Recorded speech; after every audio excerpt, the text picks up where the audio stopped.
Bonjour, bienvenue sur CMI. Aujourd'hui, on parlera de physique, niveau bac, pour les séries D et TI, session 2019 au Cameroun. Exercice 1, mouvement dans les champs de force. Partie A. Soit le dispositif ci-après, voire figure 1, où AM est une tige de cuivre mobile autour d'un axe horizontal delta, perpendiculaire au plan de la figure et passant par A.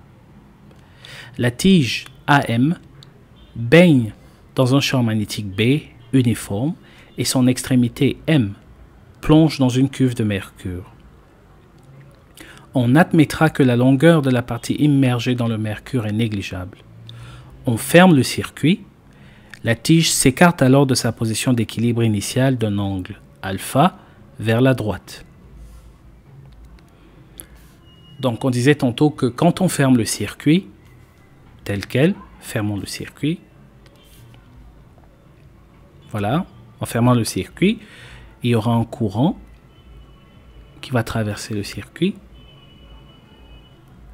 ainsi représenté, et ensuite une force électromagnétique qui va bousculer ou déplacer la tige AM, le point M est désormais ici, vers la droite et d'un angle alpha. On nous demande représenter la force électromagnétique qui s'applique sur la tige en faisant ressortir le sens du champ magnétique. On admettra que cette force électromagnétique F est localisée au point C, milieu de AM. Donc nous avons notre tige AM. On peut estimer que son milieu se trouve à ce point qu'on va appeler C. Donc la force électromagnétique s'appliquera ici, F. Et on nous demande de ressortir le sens du champ magnétique. En appliquant la règle de la main droite, telle que représentée sur cette photo, on considère le pouce comme étant la force électromagnétique, I comme étant l'index, le courant comme étant l'index, et M, le majeur, comme étant la force magnétique qu'on va noter B. Donc, en suivant cette règle et en regardant cette figure, on constate bien que le courant I sur la main et le courant qui traverse la tige sont dans la même direction. La force qui est le pouce sont dans la même direction. Donc, le champ magnétique B va percer l'écran. Donc, on va représenter cela par un cercle et un point. Voilà. Ensuite, on nous demande de représenter les autres forces qui s'appliquent sur la barre AM. Alors, quelle autre force existe? La barre AM ayant une masse, donc elle aura un poids qui sera dirigé vers le bas de cette façon. Donc nous avons là un poids et cet angle est le même que celui-là. Et ce poids s'accroche à l'axe de rotation, donc il y aura une réaction représentée par R. Et ici, on a déjà notre axe de rotation. Et voilà donc pour l'ensemble des forces. On continue. On nous demande d'écrire les conditions d'équilibre de la tige. Donc très rapidement, représentons notre tige.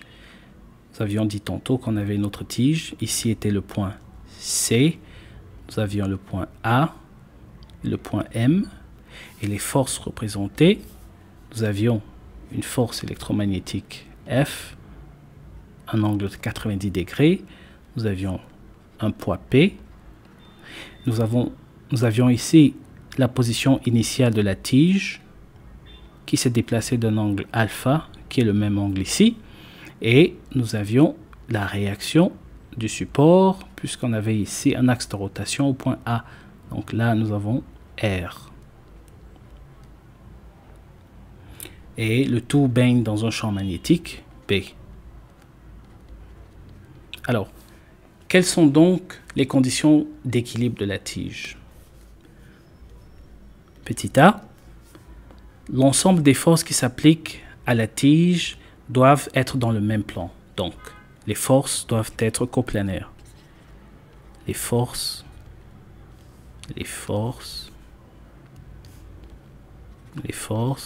doivent être coplanaires. Et ensuite, ces forces doivent s'entrecouper en un point. Donc les forces doivent être coplanaires et concurrentes. Et évidemment, on voit ici qu'au point C, les forces P, F, R s'entrecoupent.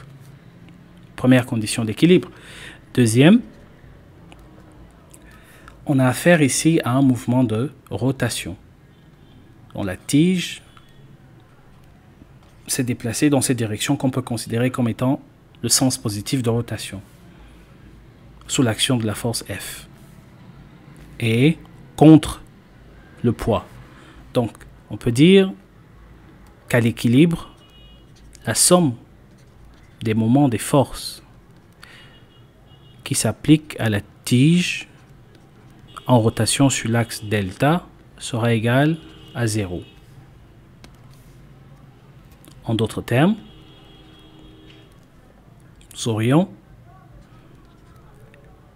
le moment par rapport à l'axe delta de la force électromagnétique plus le moment par rapport à l'axe delta de la réaction plus le moment par rapport à l'axe delta du poids de la tige qui sera égal à 0. Et en faisant attention à la direction de rotation, on va voir les forces qui contribuent à la rotation auront un signe plus et les forces qui résistent au sens de rotation auront un signe moins.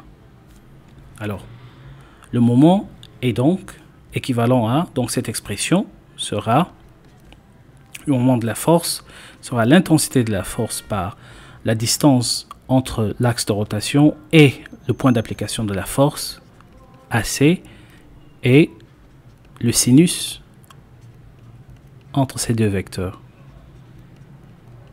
plus le moment de la réaction par rapport à l'axe de rotation.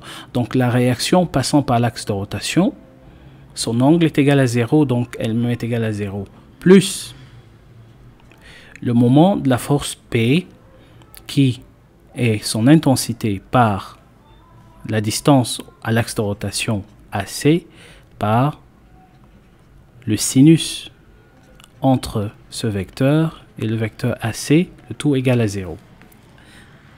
Alors, toute cette écriture peut être simplifiée puisque ici, ce sinus est le sinus de 90 degrés qui est égal à 1 et ce sinus est celui de alpha. Donc, toute cette expression sera F AC, pardon, ici, on va mettre le signe moins, non pas le signe plus, parce qu'on a dit tantôt que le poids s'opposait au mouvement. Donc, ici, au lieu d'un sens positif de rotation, ou alors au lieu d'un signe plus, on aura un signe moins.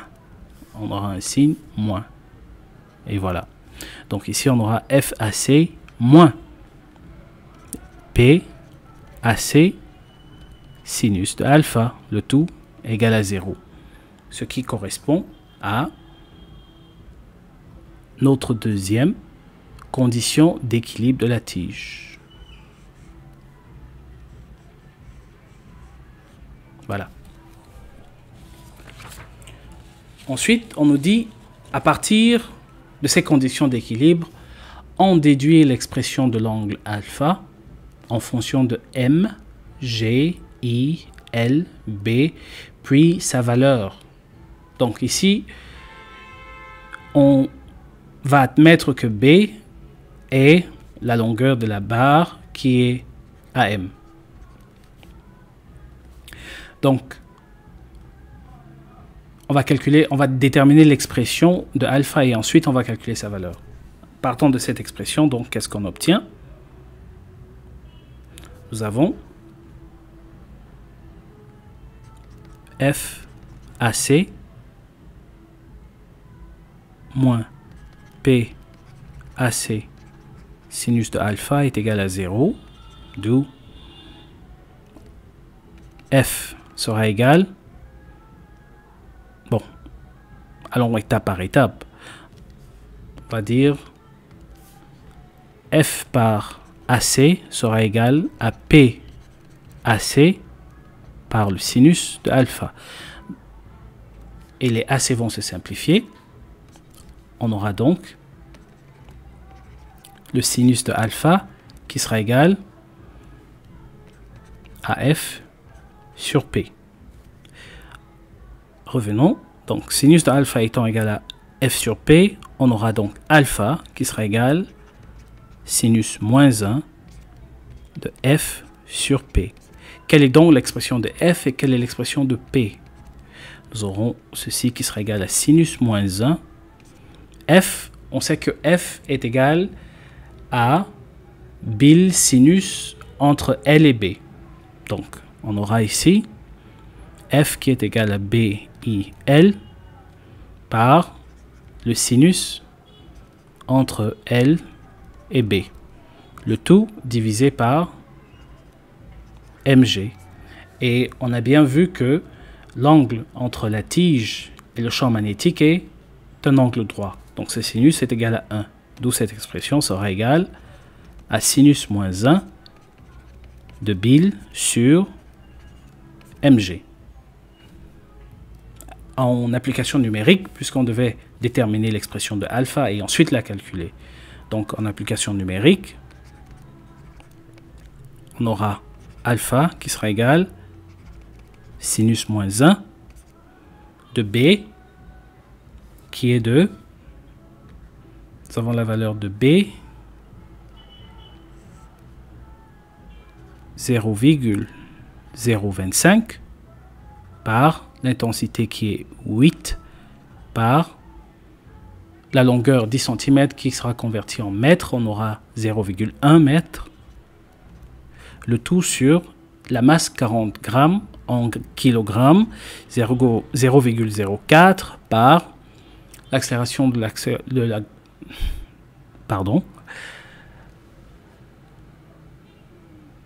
l'accélération de la gravité, voilà, G qui est 9,8. Donc on aura tout ceci qui sera égal. Allons sur notre calculatrice, essayons de la déterminer. Pas besoin, merci, merci, merci. Donc on veut le sinus moins 1, entre parenthèses de 0,025 multiplié par 8 multiplié par 0,1, le tout divisé par 0,04, lui-même multiplié par 9,8. 9,8. On ferme la parenthèse et on s'assure que notre calculatrice est en degrés et on obtient, et il y a une petite erreur de calcul, donc on va revenir en arrière. Nous avons sinus moins 1, ok, je vois où est le problème. Réécrivons très rapidement, donc nous avons sinus moins 1. Il est préférable d'utiliser les parenthèses pour éviter ce genre d'erreur. 0,025 multiplié par 8 multiplié par 0,1. On ferme la parenthèse, on divise et on rouvre la parenthèse. 0,04 qu'on multiplie par 9,8. On ferme la parenthèse et on ferme toutes les parenthèses et ça devrait aller cette fois.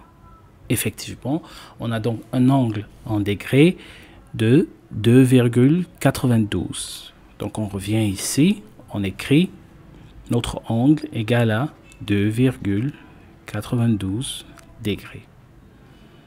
Et voilà pour cet exercice. On continue. Maintenant, nous avons en partie B, on nous dit Lors d'un corner, au cours d'un match des Lions indomptables, Eyobo communique au ballon placé en un point O. Ceci est le point O. Origine du plan OXY verticale.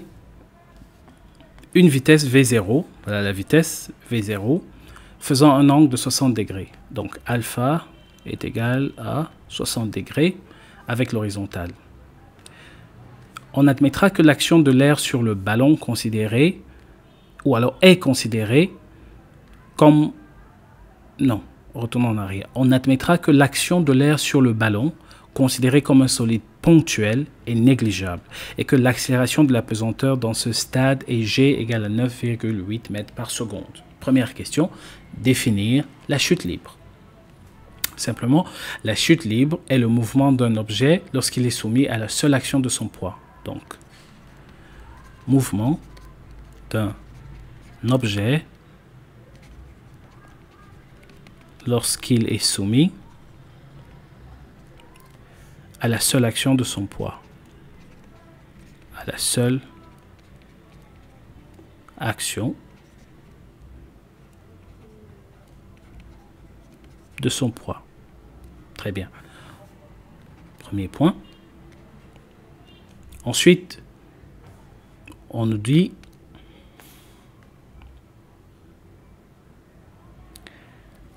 appliquer le théorème du centre d'inertie au ballon et déterminer les lois horaires du mouvement. Alors, quelle est la loi du théorème du centre d'inertie? Ou alors, qu'est-ce que le théorème du centre d'inertie? C'est encore égal à la seconde loi de Newton qui stipule que quand on a un système, l'ensemble des forces extérieures appliquées à ce système est égal à la masse du système par l'accélération de ce système. Alors, de quel système il s'agit? Quel est notre système étudié? Il s'agit d'un ballon de masse M. Le système est un ballon de masse M. Et ce ballon se trouve, nous avons un repère O, Y, X, un vecteur vitesse, un angle de 60 degrés. Alpha égale à 60 degrés, V0. Alors, ce ballon se retrouve donc dans un référentiel terrestre. Dans un référentiel terrestre. Et quelles sont les forces qui s'appliquent si on suppose que Eyobo, je crois que c'était bien Eyobo, ou Eyobo, voilà. Si on suppose qu'Eyobo tire son ballon à partir d'ici, donc la force qui s'applique au ballon, c'est l'action de la gravité, donc le poids du ballon. Donc on aura ici les forces qui s'appliquent, les forces extérieures qui s'appliquent, c'est simplement le poids du ballon. Donc, comme on disait tantôt. Ensuite, en utilisant le théorème du centre d'inertie, on peut donc conclure que le poids sera égal à la masse du ballon par son accélération. Et nous savons que le poids a uniquement une composante verticale. Le poids est défini en Y et pas en X. Donc, ce vecteur ayant une seule composante Y, l'accélération également aura une seule composante. Ce qui veut dire, ici, puisque le ballon est tiré vers le haut, ceci est considéré comme le sens positif. Donc, Y est considéré comme le sens positif. Voilà, sens positif, dont le poids est opposé au mouvement. On aura donc ici moins mg qui sera égal à la masse par l'accélération, mais uniquement sa composante en Y, parce qu'il n'y a pas d'accélération ou de force appliquée au ballon dans le sens des x. Donc, nous avons la composante en y de l'accélération qui est égale à moins g. On veut déterminer les lois horaires du mouvement. Partant de AY, on peut écrire que le vecteur accélération a deux composantes, en x égale à 0 et en y égale à moins g. Et partant de l'accélération, en intégrant cette expression, on aura donc le vecteur vitesse, toujours avec les deux composantes x point en x, qui sera égal à une constante, qui est la composante v0x, telle que définie ici. On avait dit qu'on avait le vecteur v0 qui avait deux composantes. Ce vecteur v0, en réalité, a deux composantes. Ce vecteur a deux composantes, une composante v0y et une composante v0x. Donc, qui est ici, v0x. Et étant donné qu'on a le sinus de alpha,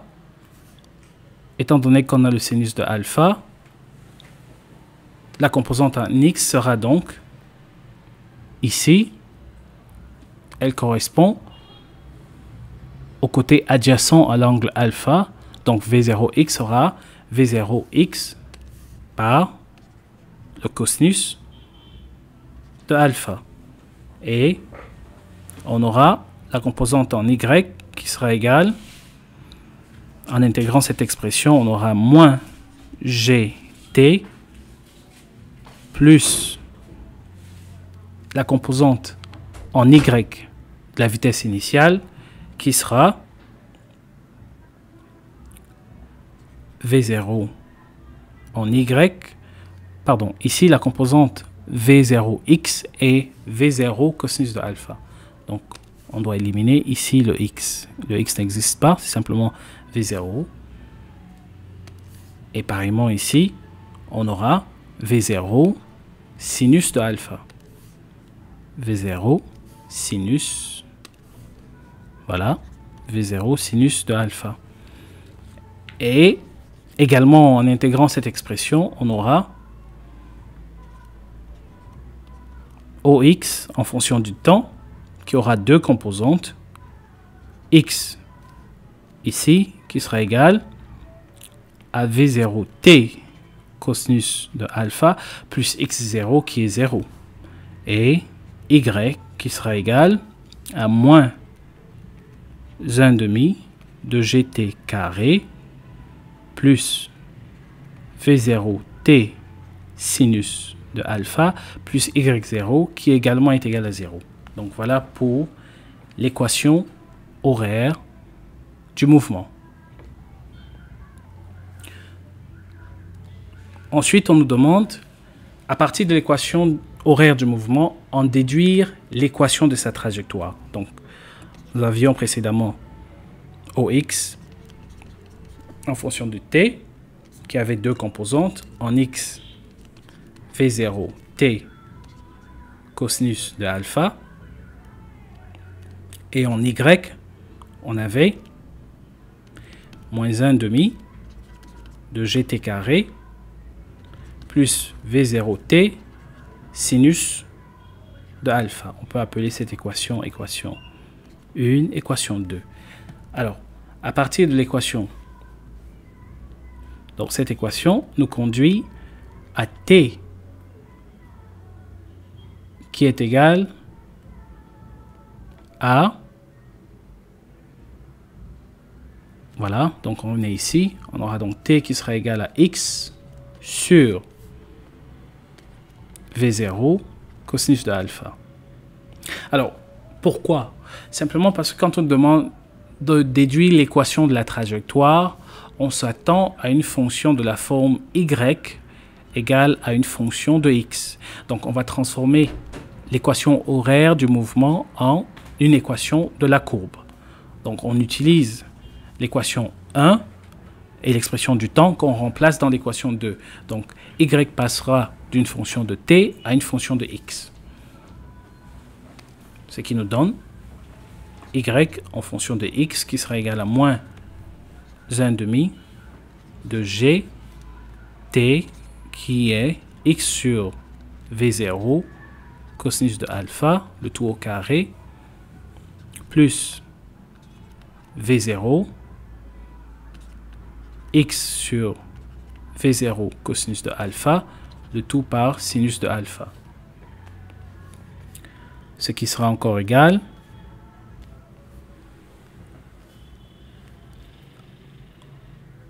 à moins g x au carré sur 2v0 au carré cosinus au carré de alpha plus, ici les v0 s'annulent et sinus sur cosinus est égal à tangente, donc on aura forcément plus x tangente de alpha. Alors, on peut s'arrêter là, ou alors on peut remplacer cette expression. Donc, nous avons y de x qui est égal, ou on peut remplacer par leur valeur respective. On aura donc ici moins, nous avons g qui est 9,8. Nous avons ici x au carré, et nous avons 2 fois 20 au carré cosinus de 60 au carré plus x tangente de alpha qui est égal à racine de 3. Donc on peut déjà écrire ici x racine de 3 et on va déterminer cette expression en utilisant notre calculatrice. Donc nous avons 9,8 qu'on va diviser par 20 au carré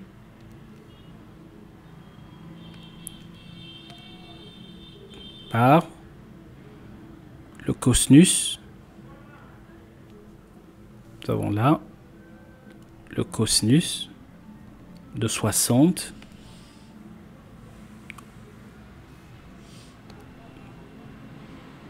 au carré, et on ferme la parenthèse. Et n'oublions pas qu'il y avait un 2. Donc on avait un 2. Donc on aura 0,049. Donc on revient ici. Toute cette expression sera encore égale à moins 0,049 x au carré plus x racine de 3. Et pour finir, on nous demande de calculer la distance OXP où XP est le point de chute du ballon sur le plan horizontal. Le point de chute sur le plan horizontal correspond au point où Y est égal à 0. Ce qui veut dire, on avait l'expression précédente, on avait l'expression Y en fonction de X qui est égal à moins 4,9 10 moins 2 x au carré plus x racine de 3. Le tout égal à 0. Alors, j'ai parlé de 4,9 10 moins 2. Donc ici on avait 0,049. Ça fait 4,9 10 moins 2.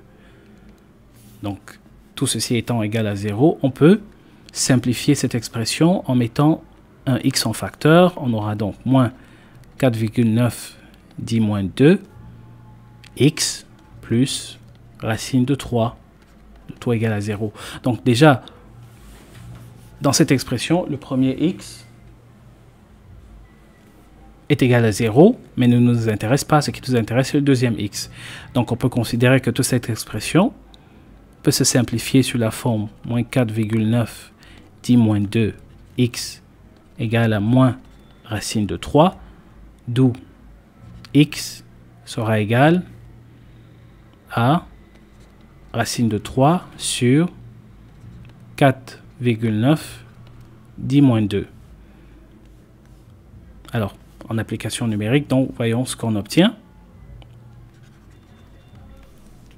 On vient sur notre calculatrice.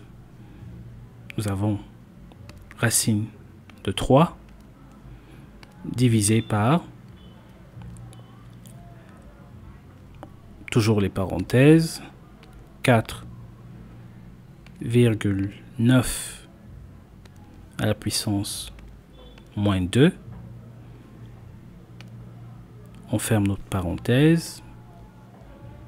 On obtient 35,34. Donc, nous avons ici x qui est égal à 35, retournons, 35,34. 35,34 mètres, qui est XP. OXP, pardon. Qui est OXP. OXP.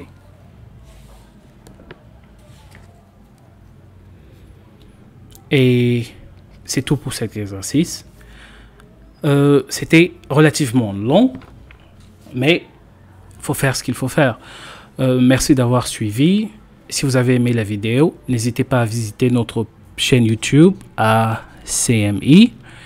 En réalité, on parle de Community, Mentorship, Experiences.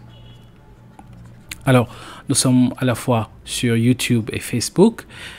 Et n'hésitez pas à partager les vidéos avec ceux qui en ont le plus besoin, avec le bac qui approche.